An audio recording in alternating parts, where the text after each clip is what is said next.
താൻ പറയാത്ത കാര്യങ്ങൾ NIA മൊഴിയായി രേഖപ്പെടുത്തിയെന്ന് മുംബൈ ഭീകരാക്രമണ കേസിൽ പിടിയിലായി അമേരിക്കയിൽ കഴിയുന്ന David Coleman Headley video conference വഴി നടത്തിക്കൊണ്ടിരിക്കുന്ന വിചാരണയ്ക്കിടയിലാണ് ഇക്കാര്യം വ്യക്തമാക്കിയത്. ഇസ്രത് ജഹാനെ തനിക്ക് വാർത്തകളിലൂടെ അറിയാമായിരുന്നുവെന്നും ഹെഡ്ലി പറഞ്ഞു.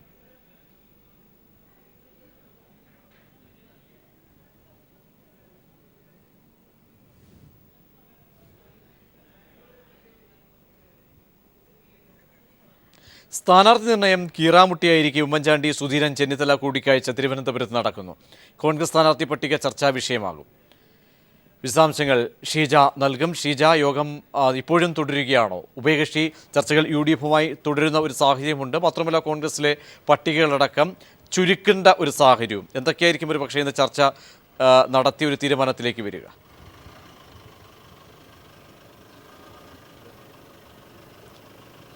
പ്രജീഷ്, ഇപ്പോൾ ഏതായാലും ഉഭയകക്ഷി ചർച്ച ഇവിടെ JDU-യുമായി പുരോഗമിച്ചുകൊണ്ടിരിക്കുകയാണ്. കോൺഗ്രസ് JDU ഉഭയകക്ഷി ചർച്ച ഇവിടെ ക്ലിഫ് ഹൗസിൽ പുരോഗമിച്ചുകൊണ്ടിരിക്കുകയാണ്. 1 മണിക്കൂർ പിന്നിടുന്നു ഉഭയകക്ഷി ചർച്ച ആരംഭിച്ചിട്ട്. പ്രധാനമായും JDU-വിൻ്റെ ആവശ്യം 3 സീറ്റുകളിലാണ്. അതായത് എലത്തൂർ, മട്ടന്നൂർ, അതോടൊപ്പം തന്നെ നേമം എന്നീ മണ്ഡലങ്ങൾ വേണം എന്നുള്ളൊരു ആവശ്യം തന്നെയാണ് JDU മുന്നോട്ട് വെച്ചിട്ടുള്ളത്. കോവളം നൽകാം എന്നുള്ളൊരു കാര്യത്തിൽ കോവളം വേണ്ട എന്നുള്ളൊരു നിലപാട് അവർ നേരത്തെ തന്നെ വ്യക്തമാക്കിയിരുന്നു. ഈ ഒരു സാഹചര്യത്തിൽ ഇത്തരത്തിൽ ഒരു സമവായത്തിലേക്ക് ഇരുപക്ഷവും എത്തും എന്ന് തന്നെയാണ് നിലവിൽ ലഭിക്കുന്ന സൂചനകൾ. ഇതിനുശേഷമാകും RSPയുമായുള്ള ഉഭയകക്ഷി ചർച്ച ആരംഭിക്കുക.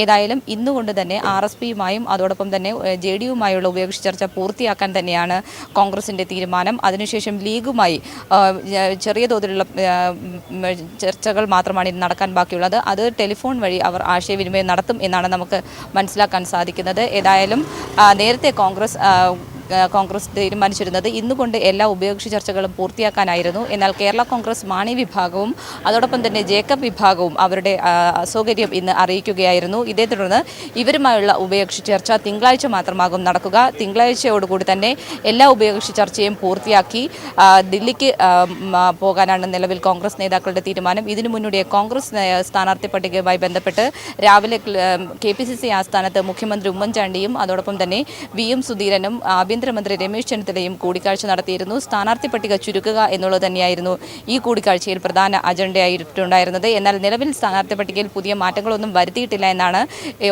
കൂടിക്കാഴ്ചയ്ക്ക് ശേഷം VM സുധീരൻ വ്യക്തമാക്കിയത്. അതോടൊപ്പം തന്നെ അദ്ദേഹം വ്യക്തമാക്കിയ മറ്റൊരു കാര്യം, സുധീരൻ നേരത്തെ തന്നെ ഒരു നിലപാട് അറിയിച്ചിരുന്നു. അതായത് 4 തവണ മത്സരിച്ച് വിജയിപ്പിച്ചവരെ ഇനി മത്സരിക്കേണ്ട കാര്യമില്ല എന്നൊരു നിലപാടായിരുന്നു സുധീരൻ്റേത്. അതോടൊപ്പം തന്നെ ഇത്തരത്തിൽ അഴിമതിയുടെ നിഴലിൽ നിൽക്കുന്ന വ്യക്തികൾ മത്സരിക്കേണ്ട എന്നൊരു നിലപാടും സുധീരൻ കൈക്കൊണ്ടിരുന്നു. ഈ വിഷയങ്ങളൊന്നും തന്നെ രാവിലെ ചർച്ച ചെയ്തില്ല എന്നാണ് അദ്ദേഹം വ്യക്തമാക്കിയിട്ടുള്ളത്. ഏതായാലും ഇതിനുശേഷം വൈകിട്ട് 4 മണിയോടുകൂടി തന്നെ KPCC ആസ്ഥാനത്ത് KPCCയുടെ തെരഞ്ഞെടുപ്പ് സമിതി യോഗം നടക്കുന്നതായിരിക്കും. ഇതിലായിരിക്കും കോൺഗ്രസിൻ്റെ സ്ഥാനാർത്ഥി പട്ടിക സംബന്ധിച്ചുള്ള കാര്യങ്ങളിൽ നിലവിൽ രാവിലെ കൈക്കൊണ്ട തീരുമാനങ്ങൾ വീണ്ടും ചർച്ചയ്ക്ക് വരിക. ഇതിനുശേഷം തിങ്കളാഴ്ച ഉച്ചയോടുകൂടിയായിരിക്കും കോൺഗ്രസ് നേതാക്കൾ ദില്ലിയിലേക്ക് പോവുക. ദില്ലിയിലായിരിക്കും ഹൈക്കമാൻഡാകും ഇതിനൊരു അന്തിമ തീരുമാനമുണ്ടാക്കുക. ഏതായാലും ഇപ്പോൾ നിലവിൽ JDU-യുമായുള്ള ചർച്ച അവസാനിച്ചു എന്നാണ് നമുക്ക് മനസ്സിലാക്കാൻ സാധിക്കുന്നത്. ഷീജയാണ് വിവരങ്ങൾ നൽകിയത്. വിവാദ ഉത്തരവുകൾ LDF അധികാരത്തിൽ വന്നാൽ റദ്ദാക്കുമെന്ന് VS അച്യുതാനന്ദൻ. കരുണയടക്കമുള്ള എല്ലാ കരാറുകളും റദ്ദാക്കുമെന്നും അദ്ദേഹം കൂട്ടിച്ചേർത്തു. സംസ്ഥാനത്ത് 5 ലക്ഷത്തോളം ഏക്കർ സ്ഥലമാണ് നഷ്ടപ്പെടുന്നതെന്ന് പറയണം. UDF ഗവൺമെന്റിന്റെ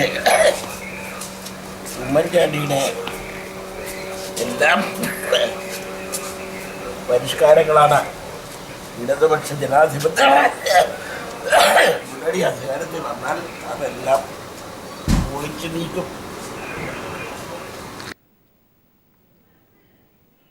താൻ പറയാത്ത കാര്യങ്ങൾ NIA മൊഴിയായി രേഖപ്പെടുത്തിയെന്ന് മുംബൈ ഭീകരാക്രമണ കേസിൽ പിടിയിലായി അമേരിക്കയിൽ കഴിയുന്ന David Coleman Headley video conference വഴി നടത്തിക്കൊണ്ടിരിക്കുന്ന വിചാരണയ്ക്കിടയിലാണ് ഇക്കാര്യം അദ്ദേഹം വ്യക്തമാക്കിയത്.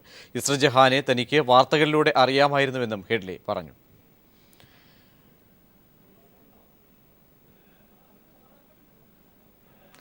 വിശദാംശങ്ങൾ സന്തോഷ് നൽകും. സന്തോഷ്, ഹെഡ്ലി എന്തൊക്കെ കാര്യങ്ങൾ പറഞ്ഞു?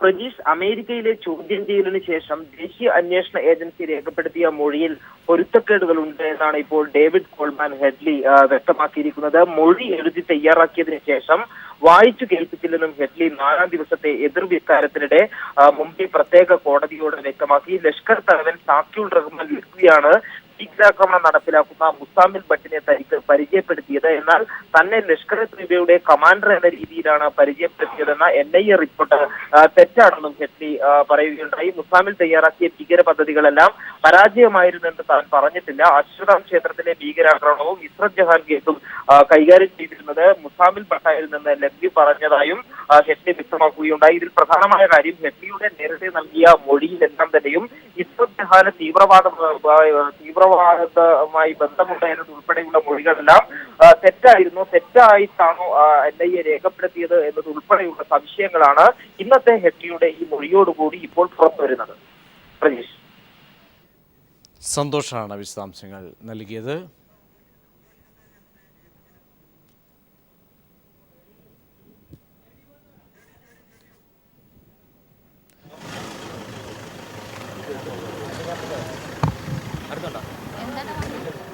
പൂർത്തിയായിട്ടില്ല.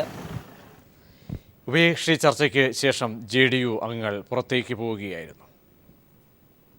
ലിബിയയിലെ മിസൈൽ ആക്രമണത്തിൽ മലയാളികൾ കൊല്ലപ്പെട്ടു. കോട്ടയം സ്വദേശികളായ അമ്മയും കുഞ്ഞുമാണ് കൊല്ലപ്പെട്ടത്. വെളിയന്നൂർ തുളസി ഭവനിൽ വിപിൻ്റെ ഭാര്യ സുനുവും മകനുമാണ് മരിച്ചത്. വിശദാംശങ്ങൾ TP പ്രശാന്ത് നൽകും. പ്രശാന്ത്, എപ്പോഴായിരുന്നു ദാരുണ സംഭവം ഉണ്ടായത്? നാട്ടിലേക്ക് ഇപ്പോൾ ലഭിക്കുന്ന വിവരങ്ങൾ എന്തൊക്കെയാണ്?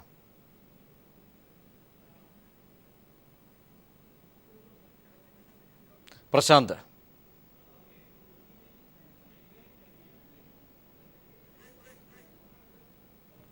ലിബിയയിലെ മിസൈൽ ആക്രമണത്തിൽ മലയാളികൾ കൊല്ലപ്പെട്ടു. കോട്ടയം സ്വദേശികളായ അമ്മയും കുഞ്ഞുമാണ് കൊല്ലപ്പെട്ടത്. വെളിയന്നൂർ തുളസി ഭവനിൽ വിപിൻ്റെ ഭാര്യ സുനുവും മകനുമാണ് മരിച്ചത്. വിശദാംശങ്ങൾ TP പ്രശാന്ത് നൽകും. പ്രശാന്ത്, വിവരങ്ങൾ.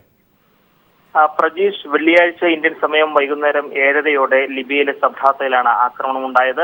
ജോലി ചെയ്യുന്ന ആശുപത്രിയുടെ ഫ്ളാറ്റിലായിരുന്നു സുനുവും മകനും. ഇവരിരുന്ന മുറിക്കുള്ളിൽ ഷെൽ പതിക്കുകയായിരുന്നു എന്നാണ് നാട്ടിൽ ലഭിച്ച വിവരം. ആശുപത്രിയുടെ ഉടമസ്ഥയിലുള്ള 4 നില ഫ്ളാറ്റിൽ മറ്റ് രാജ്യക്കാരായ ചിലരും ഉൾപ്പെടുന്നതായും അവർ മരിച്ചതായും സുനുവിന്റെ സുഹൃത്തുക്കൾ നാട്ടിൽ വിവരം നൽകിയിട്ടുണ്ട്. സുനുവും ഭർത്താവ് വിപിനും കഴിഞ്ഞ 3 വർഷമായി ലിബിയയിലാണ് താമസം. 2012 വിവാഹത്തിന് ശേഷം ലിബിയയിലെത്തിയ ഇവർ പിന്നീട് നാട്ടിലെത്തിയിട്ടില്ല. ലിബിയയിലെ ആഭ്യന്തര പ്രശ്നങ്ങളെ തുടർന്ന് അടുത്ത മാസം പകുതിയോടെ ജോലി അവസാനിപ്പിച്ച് നാട്ടിലെത്താൻ തീരുമാനിച്ചിരിക്കുകയായിരുന്നു വിപിനും കുടുംബവും. രേഖകളും ജോലി ചെയ്ത പണവും ലഭിക്കാതെ വന്നപ്പോഴാണ് യാത്ര നീട്ടിക്കൊണ്ടുപോയത്. ലിബിയയിലെ സബരിയത്ത ആശുപത്രിയിൽ നഴ്സാണ് വിപിനും മരിച്ച സുനുവും. സുനുവിന്റെയും മകന്റെയും മൃതദേഹം മോർച്ചറിയിലേക്ക് മാറ്റിയിട്ടുണ്ട്. അവിടെ ആഭ്യന്തര പ്രശ്നങ്ങൾ നടക്കുന്നതിനാൽ അവിടെ പല വഴികളും അടച്ചിരിക്കുകയാണ്. അതുകൊണ്ട് തന്നെ ഇവരുടെ കുടുംബത്തെ അറിയുന്നവർ ലിബിയയിൽ തന്നെ ഉണ്ട്. പക്ഷെ അവർക്ക് നേരിട്ടെത്തി നടപടികളിൽ ഏർപ്പെടാൻ ഇപ്പോൾ തടസ്സം നേരിടുന്നു എന്നാണ് അറിയാൻ സാധിച്ചിട്ടുള്ളത്. പാലക്കാട് MP രാജേഷും ഒപ്പം ആലത്തൂർ MP PK ബിജുവും അടക്കമുള്ളവർ ഈ വിഷയത്തിൽ ഇടപെടുകയും എംബസിയുമായും അതുപോലെ തന്നെ കേന്ദ്രമന്ത്രി സുഷമ സ്വരാജുമായി എല്ലാം തന്നെ ബന്ധപ്പെട്ടു. ഇക്കാര്യം ഇവിടുത്തെ കോട്ടയം ജില്ലാ സെക്രട്ടറി VN വാസവൻ ഇക്കാര്യം അറിയിച്ചു. അദ്ദേഹം ഇന്ന് രാവിലെ വിപിന്റെ വീട് സന്ദർശിക്കുകയും ഈ കാര്യങ്ങളെല്ലാം തന്നെ വീട്ടുകാരെ ധരിപ്പിക്കുകയും ഉണ്ടായി. ഇപ്പോൾ അവിടെ അവധി ആയതിനാൽ ഇന്ന് അവധി ദിവസമായതിനാൽ തന്നെ മറ്റ് നടപടികളൊന്നും എടുക്കാൻ കഴിയാത്ത ഒരു സ്ഥിതിയുണ്ട്. എന്തായാലും നാളെ പോലീസും മറ്റ് ബന്ധപ്പെട്ടവരെല്ലാം തന്നെ ഇടപെട്ടുകൊണ്ട് തന്നെ FIR മറ്റ് നടപടികളെല്ലാം പൂർത്തിയാക്കി പോസ്റ്റ്മോർട്ടം നടപടികളിലേക്കെല്ലാം നീങ്ങും എന്നാണ് അറിയാൻ സാധിക്കുന്നത്. അതിനുള്ള ശ്രമങ്ങൾക്കായി ഇവിടെ അല്ലെങ്കിൽ അത്തരം ശ്രമങ്ങളെല്ലാം തന്നെ ഊർജ്ജപ്പെടുത്താൻ രാജേഷും അതുപോലെ MP രാജേഷും PK ബിജു അടക്കം എല്ലാവരും തന്നെ ഇപ്പോൾ ഇതിൽ ഇടപെട്ടുകൊണ്ടിരിക്കുകയാണ്. TP പ്രശാന്താണ് വിശദാംശങ്ങൾ നൽകിയത്. ഫാദർ ടോം ഉഴുന്നാലിനെ തട്ടിക്കൊണ്ടുപോയത് IS ഭീകരർ എന്ന കേന്ദ്ര സർക്കാരിൻ്റെ സ്ഥിരീകരണം. കേന്ദ്രമന്ത്രി സുഷമ സ്വരാജാണ് ഇക്കാര്യം സ്ഥിരീകരിച്ചത്. മാർച്ച് 4-ാണ് ഫാദറിനെ യമനിൽ നിന്നും കാണാതായത്. ഫാദറിനെ സുരക്ഷിതമായി തിരിച്ചു കൊണ്ടുവരുവാനുള്ള ശ്രമം തുടരുകയാണെന്നും കേന്ദ്ര വിദേശകാര്യ മന്ത്രാലയം അറിയിച്ചു. ഈ മാസം 4-ാം തീയതി തെക്കൻ യമനിലെ ഏദനിൽ മിഷണറീസ് ഓഫ് ചാരിറ്റി സന്യാസിനി സമൂഹം നടത്തുന്ന വൃദ്ധസദനത്തിൽ തീവ്രവാദികൾ നടത്തിയ ആക്രമണത്തിനിടെയാണ് വൈദികൻ ടോം ഉഴുന്നലിനെ കാണാതായത്. ആക്രമണത്തിൽ 4 കന്യാസ്ത്രീകൾ ഉൾപ്പെടെ 16 പേർ കൊല്ലപ്പെട്ടിരുന്നു. ആക്രമണത്തിന് ശേഷം കാണാതായ ഫാദർ ടോം ഉഴുന്നലിനെ IS തീവ്രവാദികൾ തട്ടിക്കൊണ്ടുപോയതാണെന്ന് അഭ്യൂഹമുണ്ടായിരുന്നെങ്കിലും ഇപ്പോഴാണ് കേന്ദ്ര സർക്കാർ ഇക്കാര്യം ഔദ്യോഗികമായി സ്ഥിരീകരിക്കുന്നത്. വിദേശകാര്യമന്ത്രി സുഷമ സ്വരാജ് ഔദ്യോഗിക ട്വിറ്റർ അക്കൗണ്ട് വഴിയാണ് ഇക്കാര്യം അറിയിച്ചത്. അദ്ദേഹത്തെ സുരക്ഷിതമായി തിരിച്ചെത്തിക്കാനുള്ള ശ്രമങ്ങൾ തുടരുകയാണെന്നും സുഷമ സ്വരാജ് അറിയിച്ചു. എന്നാൽ അദ്ദേഹത്തെ എവിടെയാണ് തടങ്കലിൽ പാർപ്പിച്ചിരിക്കുന്നത് എന്നതുൾപ്പെടെയുള്ള വിവരങ്ങൾ ലഭ്യമായിട്ടുണ്ടോ എന്ന കാര്യത്തിൽ വ്യക്തതയില്ല. അയൽരാജ്യമായ ജിബൂട്ടിയിലെ എംബസി വഴിയാണ് ഇന്ത്യ കാര്യങ്ങൾ മുന്നോട്ട് നീക്കുന്നത്. News bureau, Delhi. Kerala Congress Jacob group chairman Johnny നെല്ലൂരിനെതിരെ അങ്കമാലിയിൽ പോസ്റ്ററുകൾ. ഓട്ടോയിൽ കയറാൻ പോലും ആളില്ലാത്ത പാർട്ടിയുമായി വന്ന് MLA ആകാൻ അനുവദിക്കില്ലെന്നും ഭയപ്പെടുത്തി സീറ്റ് വാങ്ങി മത്സരിക്കാമെന്ന് ഘടകകക്ഷികൾ നോക്കേണ്ടെന്നുമാണ് സേവ് കോൺഗ്രസിന്റെ പേരിലുള്ള പോസ്റ്ററിൽ പറയുന്നത്. അങ്കമാലി സീറ്റിനെ ചൊല്ലി UDFിൽ തർക്കം ശക്തമാകുന്ന വേളയിലാണ് Kerala Congress Jacob group chairman Johnny നെല്ലൂരിനെതിരെ പോസ്റ്ററുകൾ പ്രചരിക്കുന്നത്.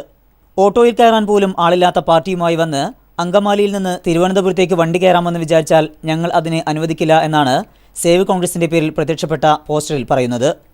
അങ്കമാലി, ഇത് വിമോചന സമരത്തിന്റെ നാട്, കോൺഗ്രസിന്റെ ഉറച്ച മണ്ണ്. കോൺഗ്രസ് പ്രവർത്തകരുടെ വികാരത്തെ അവഗണിച്ചാൽ വലിയ വില നൽകേണ്ടി വരുമെന്നും പോസ്റ്ററിൽ മുന്നറിയിപ്പ് നൽകുന്നു. ഘടകകക്ഷികളുടെ കയ്യിൽ നിന്ന് അങ്കമാലി സീറ്റ് ഏറ്റെടുക്കൂ, കോൺഗ്രസിനെ രക്ഷിക്കൂ എന്ന് ആവശ്യപ്പെടുന്ന പോസ്റ്ററിൽ ഭയപ്പെടുത്തി അങ്കമാലി സീറ്റിൽ മത്സരിക്കാമെന്ന് ഘടകകക്ഷികൾ വിചാരിക്കേണ്ട എന്നും കോൺഗ്രസിന്റെ മണ്ണ് കണ്ട് ഘടകകക്ഷികൾ കൊതിക്കേണ്ട എന്നും മുന്നറിയിപ്പ് നൽകുന്നുണ്ട്. കഴിഞ്ഞ തെരഞ്ഞെടുപ്പിൽ 7170 വോട്ടിന് ജനതാദൾ എസ് നേതാവ് ജോസ് തെറ്റേലിനോട് പരാജയപ്പെട്ടെങ്കിലും ഈ സീറ്റ് കിട്ടിയേ തീരൂ എന്ന കടുംപിടുത്തമാണ് ജോണി നെല്ലൂരിനുള്ളത്. എന്നാൽ NSU ദേശീയ പ്രസിഡന്റ് റോജി M. ജോണിന് സീറ്റ് നൽകണം എന്ന ആവശ്യത്തിൽ കോൺഗ്രസ് നേതാക്കളും ഉറച്ചു നിൽക്കുകയാണ്. റോജി M. ജോണിന് വേണ്ടി അണികൾ അണിയറ പ്രവർത്തനങ്ങൾ തുടങ്ങിയിട്ടുമുണ്ട്. അങ്കമാലി സീറ്റിനെ ചൊല്ലിയുള്ള UDFിലെ ചർച്ച അന്തിമഘട്ടത്തോടടുക്കുമ്പോഴാണ് പ്രതിസന്ധി സൃഷ്ടിച്ചുകൊണ്ട് പോസ്റ്ററുകൾ വ്യാപകമാകുന്നത്. News bureau, Kochi. വിവാദ ഉത്തരവുകൾ LDF അധികാരത്തിൽ വന്നാൽ റദ്ദാക്കുമെന്ന് VS അച്യുതാനന്ദൻ. കരുണയടക്കമുള്ള എല്ലാ കരാറുകളും റദ്ദാക്കുമെന്നും അദ്ദേഹം പറഞ്ഞു. സംസ്ഥാനത്ത് 5 ലക്ഷത്തോളം ഏക്കർ സ്ഥലമാണ് നഷ്ടപ്പെടണമെന്ന് പറയണം. എല്ലാം UDF ഗവൺമെന്റിന്റെ ഉമ്മൻചാണ്ടിയുടെ എല്ലാം പരിഷ്കാരങ്ങളാണ് ഇടതുപക്ഷ ജനാധിപത്യ മുന്നണി അധികാരത്തിൽ വന്നാൽ അതെല്ലാം പൊളിച്ചു നീക്കും. CPM സംസ്ഥാന സെക്രട്ടേറിയറ്റ് യോഗം ഇന്ന് AKG സെന്ററിൽ ചേരും. സ്ഥാനാർത്ഥികളെ സംബന്ധിച്ച് തീരുമാനമാകാത്ത മണ്ഡലങ്ങളിൽ അന്തിമ തീരുമാനം ഇന്നുണ്ടായേക്കും. ജില്ലാ കമ്മിറ്റികളും സെക്രട്ടേറിയറ്റുകളും പരിശോധിച്ച ശേഷം സംസ്ഥാന സെക്രട്ടേറിയറ്റിന് സമർപ്പിച്ച പട്ടികയാണ് ഇന്ന് പരിശോധിക്കുക. CPM മത്സരിക്കുന്ന ഭൂരിപക്ഷം മണ്ഡലങ്ങളിലെയും സ്ഥാനാർത്ഥികളെ സംബന്ധിച്ച് തീരുമാനം ആയിരുന്നു. സീറ്റ് സംബന്ധിച്ച് JDU കോൺഗ്രസ് ഉഭയകക്ഷി ചർച്ച നടന്നുവെങ്കിലും ചർച്ച അലസിപ്പിരിഞ്ഞു. JDU യോഗത്തിൽ നിന്നും ഇറങ്ങിപ്പോയി. വിശദാംശങ്ങൾ ഷീജ നൽകും. ഷീജ, അധിക സീറ്റ് എന്ന ആവശ്യം ഒരു തരത്തിലും കോൺഗ്രസ് അംഗീകരിക്കത്തില്ല എന്ന ഘട്ടത്തിലാണോ JDU ഇപ്പോൾ ചർച്ചകളിൽ നിന്നും വിട്ടുമാറിയിരിക്കുന്നത്?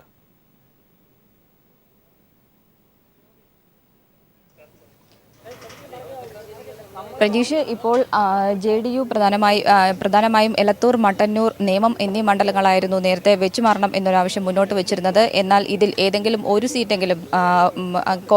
സീറ്റെങ്കിലും അംഗീകരിക്കാൻ തയ്യാറായാൽ തങ്ങൾ നിലപാട് മയപ്പെടുത്താനും JDU തയ്യാറായിരുന്നു. എന്നാൽ കോൺഗ്രസ് ഇന്നത്തെ ഈ ഉഭയകക്ഷി ചർച്ചയിൽ അവരുടെ നിലപാട് കൂടുതൽ കടുപ്പിക്കുകയായിരുന്നു. ഈ ഒരു സാഹചര്യത്തിലാണ് അവർ യോഗത്തിൽ നിന്നും പ്രതിഷേധിച്ച് ഇറങ്ങിപ്പോയിരിക്കുന്നത്. അങ്ങനെയാണെങ്കിൽ തങ്ങളുടെ 7 സീറ്റിലും കോൺഗ്രസ് തന്നെ മത്സരിക്കട്ടെ, ഇനിയുള്ള ചർച്ചകൾ ഡൽഹിയിൽ വെച്ച് മാത്രമേ നടക്കുകയുള്ളൂ എന്ന് വ്യക്തമാക്കിക്കൊണ്ടാണ് ഇന്നിപ്പോൾ JDU നേതാക്കൾ ഉഭയകക്ഷി ചർച്ചയിൽ നിന്നും പ്രതിഷേധിച്ചുകൊണ്ട് ഇവിടെ ക്ലിഫ് ഹൗസിൽ നിന്നും ഇറങ്ങിപ്പോയിരിക്കുന്നത്. ഇപ്പോൾ ഏതായാലും RSPയുടെ യോഗവും പൂർത്തിയായി എന്നാണ് നമുക്ക് മനസ്സിലാക്കാൻ സാധിക്കുന്നത്. RSP നേതാക്കളും ക്ലിഫ് ഹൗസിൽ നിന്ന് പുറത്തേക്കിറങ്ങുകയാണ്. ഏതായാലും JDUവിൻ്റെ ഉഭയകക്ഷി ചർച്ച, പ്രത്യേകിച്ചും ഇന്ന് RSPയുമായും JDUവുമായും ഒരു സമവായത്തിലെത്തും എന്നായിരുന്നു കരുതിയിരുന്നത്. എന്നാൽ ഇതിൽ നിന്നും വിഭിന്നമായാണ് ഇപ്പോൾ കോൺഗ്രസ് നിലപാട് കടുപ്പിച്ചതോടുകൂടി JDU ഇന്നത്തെ ഉഭയകക്ഷി ചർച്ചയിൽ നിന്നും പ്രതിഷേധിച്ചുകൊണ്ട് ഇറങ്ങിപ്പോയിരിക്കുന്നത്. ഷീജയാണ് വിശദാംശങ്ങൾ നൽകിയത്. JDU കോൺഗ്രസ് ഉഭയകക്ഷി ചർച്ച പരാജയപ്പെട്ടിരിക്കുന്നു. JDU ഇറങ്ങിപ്പോയിരിക്കുന്നു. Kerala Congress Jacob group chairman Johnny നെല്ലൂരിനെതിരെ അങ്കമാലിയിൽ പോസ്റ്ററുകൾ. ഓട്ടോയിൽ കയറാൻ പോലും ആളില്ലാത്ത പാർട്ടിയുമായി വന്ന് MLA ആകാൻ അനുവദിക്കില്ലെന്നും ഭയപ്പെടുത്തി സീറ്റ് വാങ്ങി മത്സരിക്കാമെന്ന് ഘടകകക്ഷികൾ നോക്കേണ്ടെന്നുമാണ് സേവ് കോൺഗ്രസിന്റെ പേരിലുള്ള പോസ്റ്ററിൽ പറയുന്നത്.